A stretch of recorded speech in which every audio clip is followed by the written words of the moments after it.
दोस्तों आज हम बात करने वाले हैं सिविल स्कोर के बारे में। अगर आपका सिविल स्कोर पूरी तरीके से डाउन हो चुका है, अगर आपने सिविल स्कोर को लेकर बहुत परेशान हैं, तो आज हम आपको बताने वाले हैं कि आपके पास कितना सिविल स्कोर होना चाहिए जिससे आपको कोई भी लोन मिलने में दिक्कत ना हो। आपको आसानी से loan, credit card, personal loan, तरह तरह के जो लोन होते हैं आपको आसानी से मिल जाए। चलिए बात करते हैं टॉपिक के ऊपर। मेरा आपसे विनती एक और है, आप इस वीडियो को शुरू से लेकर अंत तक वॉच करना और एक लाइक करके जरूर जाना। चलिए बात करते हैं टॉपिक के ऊपर। तो देखिए सिविल स्कोर जो होता है आज के टाइम में बहुत मायने रखता है। अगर आपके सिविल में कोई प्रॉब्लम है तो आपको लोन, क्रेडिट कार्ड नहीं देगा, ये आप लोग भी जानते हो और आपको पता है कि सिविल बहुत ज़्यादा जरूरी है। बट यहाँ पे आप लोग हमसे एक सवाल पूछते हो कि हमारे पास कितना लोन अकाउंट एक्टिवेट होना चाहिए, हमारा सिविल कितना होना चाहिए। देखिए आपके पास अगर 2 से 3 लोन है, अगर आपका सारा किस्त अगर टाइम से जा रहा है तो आप एकदम टेंशन फ्री हो जाइए। आपका सिविल स्कोर ऑटोमेटिक धीरे धीरे जनरेट होता रहेगा।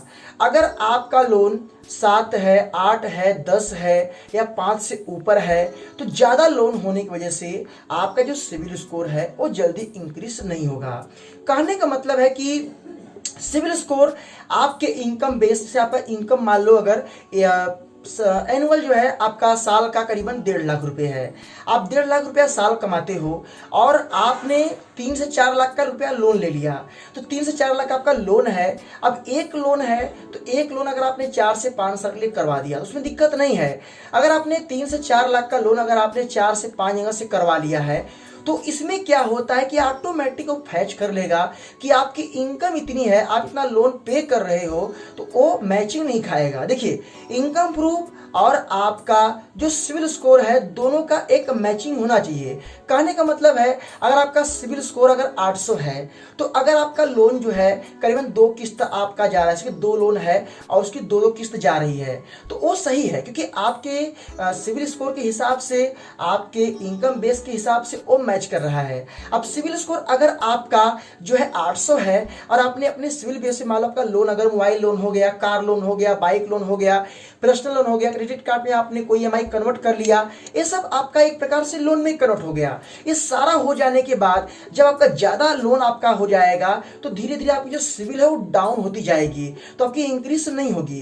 तो हमेशा 2 से 3 लोन अगर आपका है, आपका चाहे जितना लोन हो, अगर 2 लोन है, 3 लोन है तो अच्छी बात है। अगर आपका अधिक लोन है तो मैं आपसे विनती करूंगा जितने लोन है उसे टाइम पर पेड करो। अगर आप टाइम पर पेड करोगे तो मैं आपको इतना विश्वास दिलाता हूं कभी आपको कोई दिक्कत नहीं होगा।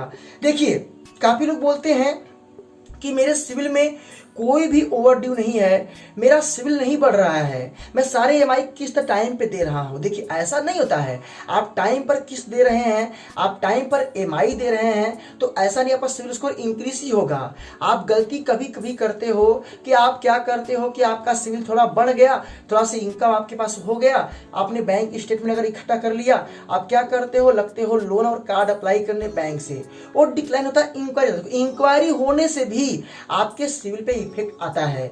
तो इसीलिए इंक्वायरी जल्दी रिमूव नहीं होती है, बहुत टाइम लगता है। ऑटोमेटिक होती है बट बहुत टाइम लगता है, इतना आप समझ लो। तो इसीलिए आपके पास मैक्सिमम अगर आप जो सिविल स्कोर है 770 से लेके 800 के समथिंग है तो आपका सिविल स्कोर एक गुड कैटेगरी में आ सकता है, आपको दिक्कत नहीं होगा। अगर 800 के ऊपर है तो और अच्छी बात है, बट सिविल बचाने के लिए मैं आपसे विनती करूंगा कभी भी आप बार बार लोन कार्ड अप्लाई मत करो। भाई मैं हर वीडियो में बार बार ये सवाल बोलता हूं, काफी लोग बोलते हैं कि आप एक सवाल बार बार बोलते हो। देखिए मेरा काम है आपको बार बार याद दिलाना। अगर मैं आपको बार बार याद दिलाऊंगा तो आप इसको समझेंगे। देखो मैंने जो चीज को मैं खुद के ऊपर ट्राई किया हूं, मैं सोचता हूं कि मैंने गलती किया था वो गलती आप ना करो। देखिए आपके पास कोई लिंक आ गया, कोई ईमेल आ गया, क्लिक किया, उस पर तुरंत अप्लाई कर दिया, आपकी इंक्वायरी तो हो गई, आपको लोन और कार्ड मिला नहीं, तो इससे दूर रहें, आपके सिविल खराब नहीं होगा। समझ जाओ कि अपने दिमाग में 2 बातें बैठा लो। पहला, आपको कभी भी किसी फालतू लिंक पे क्लिक नहीं करना है। दूसरा, आपको सारा ईएमआई टाइम पर पे करना है, कभी भी आपको अधिक लोन के लिए अप्लाई भी नहीं करना है। अगर आप ये सब गलतियां नहीं करते हो, मैं आपको विश्वास दिलाता हूं कि सिविल आपका खराब होने से कोई नहीं आपका कर पाएगा। आपका सिविल इंक्रीज 100% होगा, कोई खराब नहीं कर पाएगा, आपको लोन हमेशा मिलेगा। कभी आप परेशान दुखी नहीं रहोगे। तो सिविल बहुत जरूरी है, इसके लिए जो ट्रिक मैं बताया उसे फॉलो कीजिएगा।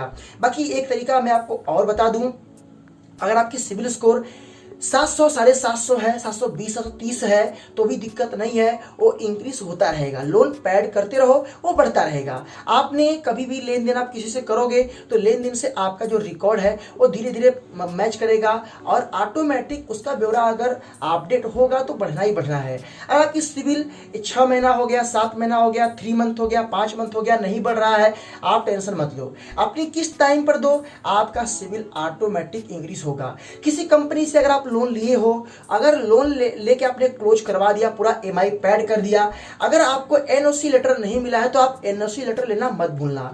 अगर आप नहीं लेते हो तो फिर आपके सिविल में इफेक्ट आ सकता है। क्यों आएगा मैं आपको बता रहा हूं। देखिए, NOC लेटर है, कभी कभी बैंक और कंपनी वाले सिविल में आपका लोन एक्टिवेट कर देते हैं, उसे क्लोज नहीं करते हैं।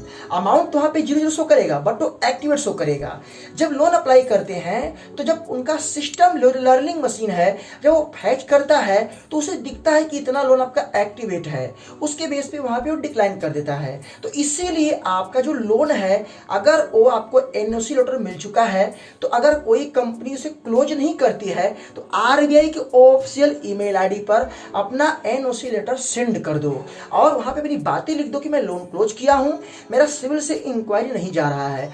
100% हटेगा, आपके सिविल जरूर बढ़ेगी। तो मैं आपको इस वीडियो में ये सिखाया हूं कि आपका मैक्सिमम सिविल स्कोर 710 से 800 होना चाहिए। बहुत गुड कैटेगरी है, इसमें कोई दिक्कत नहीं है। अगर आपको ये वीडियो थोड़ा सा हेल्पफुल लगा है तो एक लाइक कर देना और दोस्तों में शेयर भी कर देना। मन में कोई भी सवाल है तो कमेंट कर देना। फिर मिलते हैं नए वीडियो के साथ, तब तक के लिए जय हिंद, वंदे मातरम।